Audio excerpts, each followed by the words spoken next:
Here's the final touch. My Emily, dumped garbage on the meals I had stayed up all night preparing for 20 guests from the neighborhood. I knew she didn't like me from the daily harassment, but this was just too much. I was so sad, I couldn't even speak. Huh. This is what you get for wasting your time and effort on such nonsense. If you had spare time, you should have spent it on housework. While seeing my sad face, Emily mocked me with satisfaction. As I watched her laugh, my sadness turned into anger. Hey, is everything ready? My John arrived, and when Emily found out who the ruined food was intended for, Emily's face turned pale. My name is Amy, I'm 28, and I work in a small factory in a town. Because it's a small factory, the salary isn't high, and to save money, I live in a cheap apartment an hour and a half away by a car.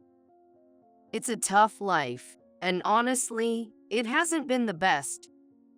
Working in a male-dominated workplace has made my personality more masculine, which doesn't help with finding relationships. But it seems like destiny had something in store for me. I met a man at a local bar who was also alone. We ended up talking with the bartender, and soon we started dating after meeting there frequently. Then he proposed me. I wanted to apologize to God for ever doubting his existence. However, I don't have much savings. And my husband, Michael, likes to go out with friends and often pays for them, having saved little himself. Michael isn't reckless with money. He values connections with people and knows where to spend money. I agree that treating friends is important. Therefore, he understands that now we need to save money for our marriage, and he even suggested we save up for our wedding fund. That suggestion was to live together at his parents' house. Living at my in-laws' house meant no rent, so we could save money. Their house is in the countryside, further from town, but it's a manageable hour and a half commute, and I could ride with Michael to work. The plan was to take my time coming back by bus. However, living with the in-laws before marriage, does this count as a common law marriage? Ideally, we should save up slowly, but I'm 28 and wanted to get married sooner. Despite my reservations, I moved in with them.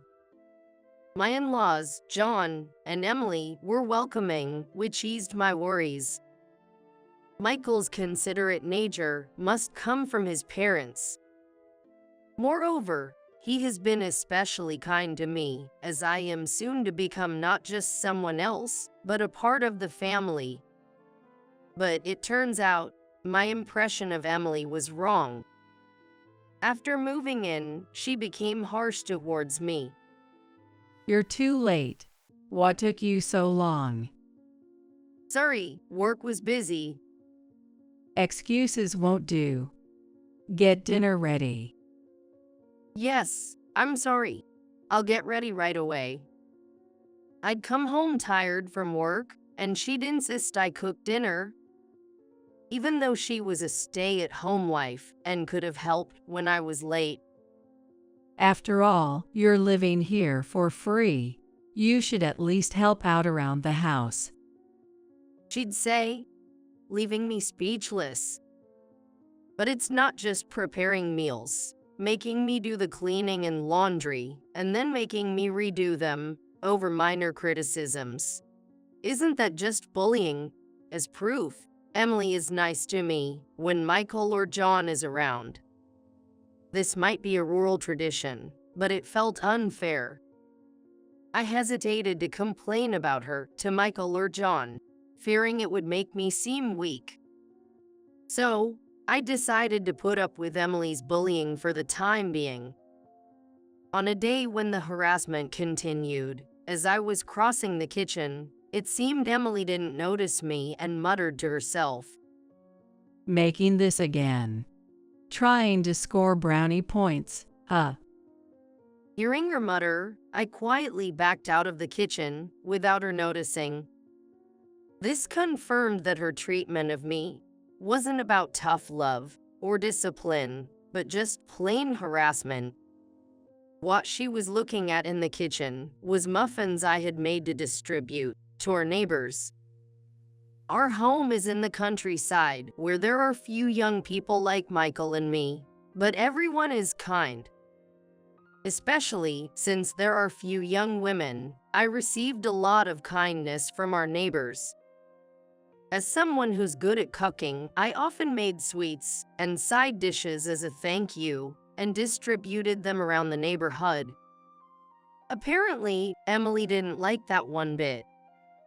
I heard later that she had come from another area and used to be doted upon by everyone around her, just like me. Seeing me getting the same attention from Michael, John, and neighbors must have made her feel like her privileges were being taken away. In other words, it was just jealousy. Well, having someone obviously in a weaker position in the house probably made her feel big. Even after confirming it was bullying, not wanting to be thought of as a coward by Emily, I didn't change my approach and continued to endure. However, taking advantage of my non-resistance and the fact that Michael was coming home late due to meetings as the festival approached, Emily's harassment escalated. Recently, my clothes were the only ones dropped on the floor from the dryer, and she claimed the entrance was dirty due to improperly cleaned up garbage. I've endured the harassment, but really, I didn't want to do extra work from her. It was a waste of time and energy, so I was starting to think it might be time to confront her. That's when John kindly spoke to me. You've been here for a while now. How are things going with Emily? It was okay until recently, but it's getting a bit tough. Should I talk to Emily? No, it's still manageable. I can't show weakness over something like this. Don't overdo it. Let me know if anything happens.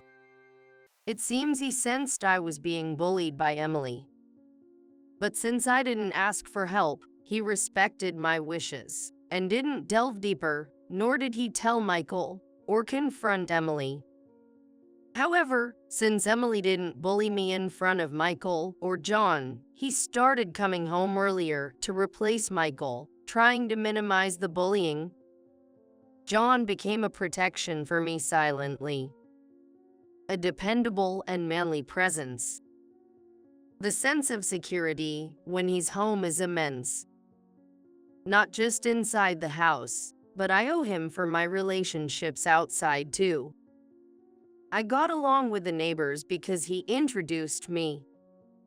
Like Michael, he values connections with others, so he's happy to see me getting along with the neighbors. Steph said she loved your sweets. I'm glad she liked them. The sweets and side dishes I distributed as thanks were well received. And it's nice to be praised for my cooking.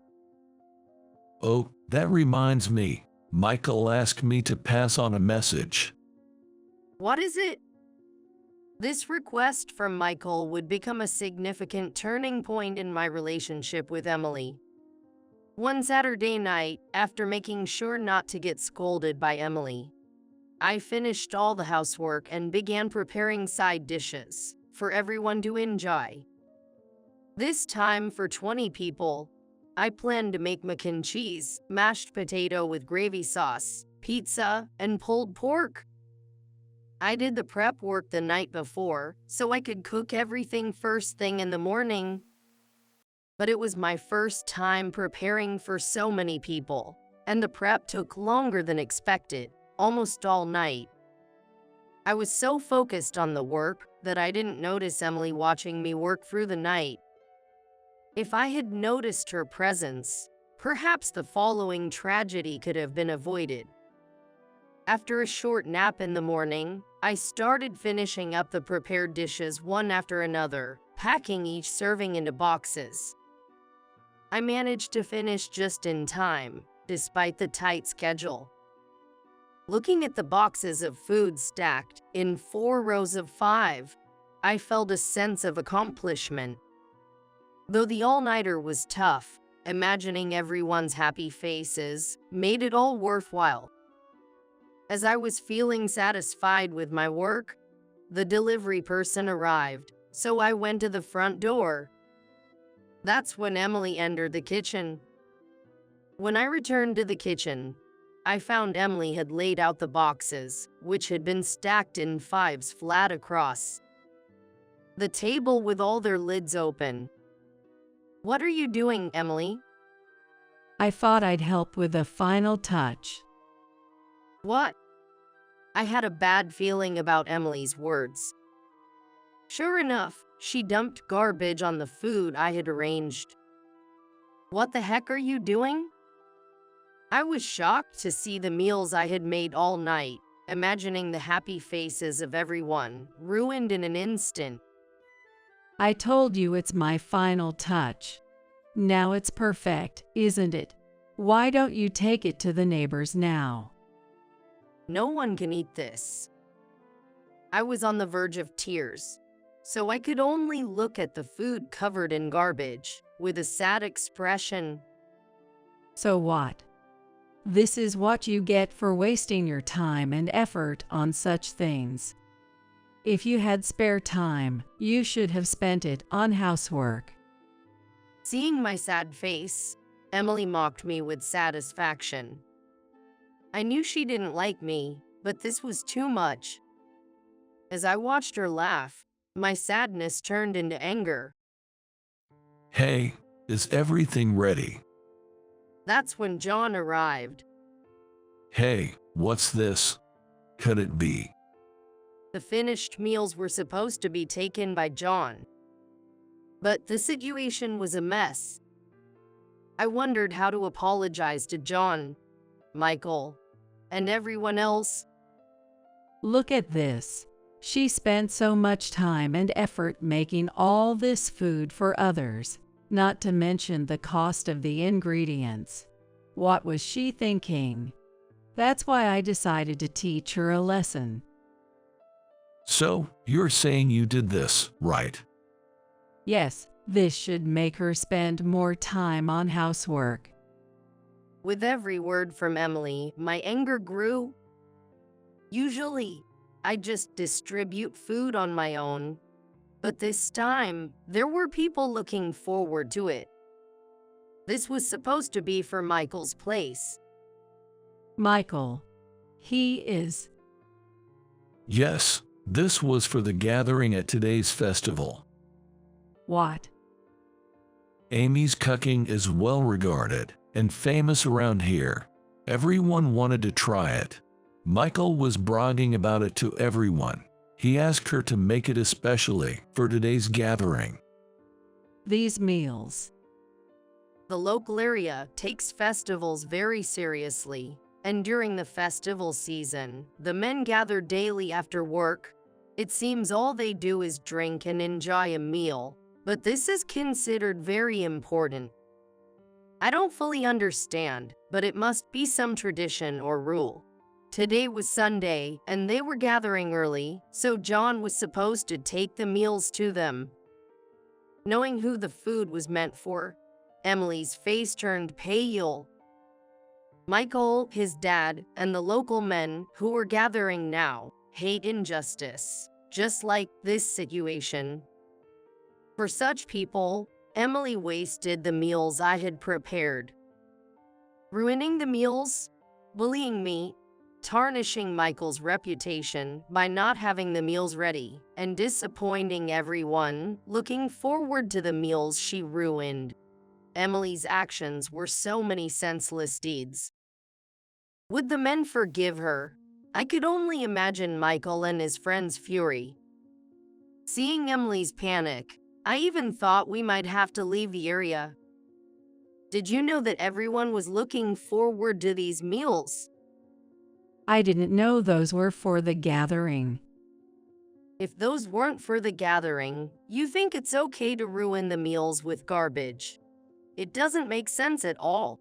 Now, no one can eat it. I was more frustrated about letting down everyone looking forward to the meal than having my food ruined.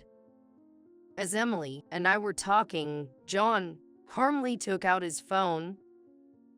Hey, come back home now. I know you're with everyone, but there's something important you have to come back for. I've called Michael back. Let's explain everything. Wait, please don't do that. I can fix the food.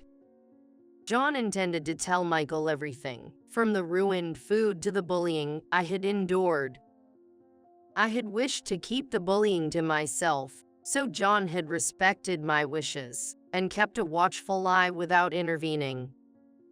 But this situation could no longer be overlooked. If Michael saw of this, it would spread to the men at the festival and likely throughout the community. Then, Emily would become an outcast in the community. Knowing this fact could end her life, as she knew it, Emily began to panic even more. But it was too late for regrets. About 10 minutes later, Michael rushed back home upon receiving John's call. Seeing the kitchen filled with garbage-covered food, he was stunned. What's going on here? Why are the meals like this? She did it. With just one sentence from John, Michael grasped the general situation. Emily's panic seemed to have reached its peak after Michael was informed about her ruining my cooking. I didn't know it was for the gathering. That's not the point. The situation was somewhat comical. Emily was clearly panicking, making the same excuse to Michael. But her expression was noticeably more frightened than before. Yay, you right. But I mean, it's not that, What's going on, Dad? Frustrated with Emily's loss for words, Michael asked for an explanation from John. Recently, you've been coming home late, so you might not have noticed. But she's been bullying your wife. She even came crying to me earlier, begging me not to tell you. I haven't been bullying her. I just got a bit carried away this time. You're not getting away with this.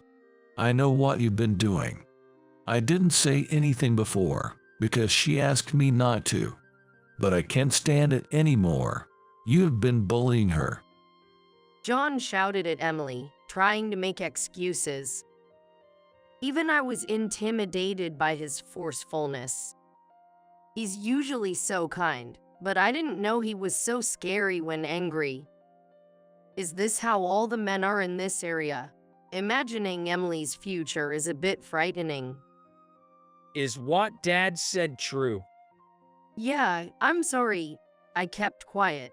I thought I had to endure it. It seems to be true then. Michael didn't yell like John, but I could feel his quiet anger. It was a different kind of pressure. Michael silently glared at Emily, a silent demand for her to explain. It's not really bullying. I was just teaching her about housework. Maybe I was a bit too strict. I'll be more careful from now on.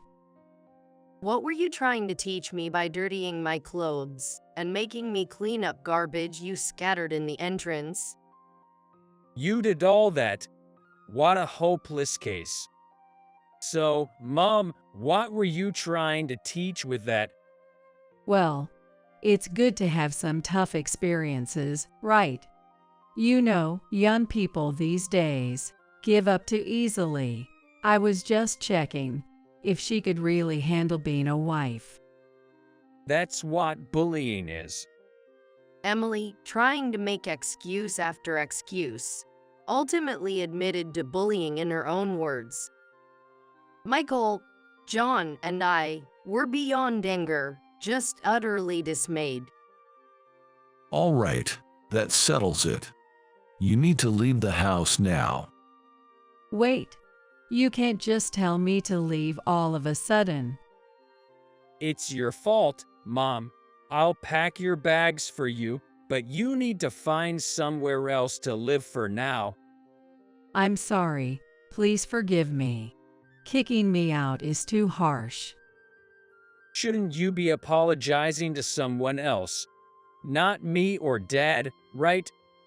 Prompted by Michael, Emily quickly turned to me, apologizing. I'm so sorry for everything. Please forgive me. My words could change Emily's life significantly. Considering all I've endured from her, this moment feels incredibly satisfying. But should I, as her son's wife and her husband's daughter-in-law, be the one to decide her fate? Torn, I looked at Michael and John. Seeing their expressions telling me to do as I please, I made my decision. I cooked with all my heart. You can compensate for the food, but you can't compensate for the heart put into it. You also trampled on the hearts of those looking forward to it. I cannot forgive you for that. It's decided then. Hearing my words, John grabbed Emily's arm, dragged her to the entrance, and threw her out of the house. Let us know when you find a place. We'll send your things. The decision and action were swift. Perhaps this is in the tradition of this area's men. In a moment, Emily was out of the house, left alone. This explains the abnormal panic and childlike excuses lined up by Emily. After that, she really was kicked out of the house and moved into a cheap apartment near where I used to live. Given the terrible things she did to me, I don't feel guilty. John is considering divorce. Despite the awful things she did, I wondered if divorce was really necessary. However, John hates anything that doesn't make sense. So this incident with Emily must have been unforgivable for him. Emily had hit a nerve with him that she should never have touched. Since it was impossible to redo the cooking in time, we decided to order takeout for the gathering. When I went to the gathering to apologize, everyone forgave me with a smile. Michael ended up sharing the story about Emily, and as expected, her bad reputation spread throughout the area, making it unlikely she could return home for a while. I suspect John will indeed divorce. We don't plan to have any dealings with Emily moving forward, so she'll have to manage on her own. Michael and I continue our life at his parents' home, and we're close to reaching our savings goal for our wedding. I'm excitedly awaiting the moment I can officially become Michael's wife.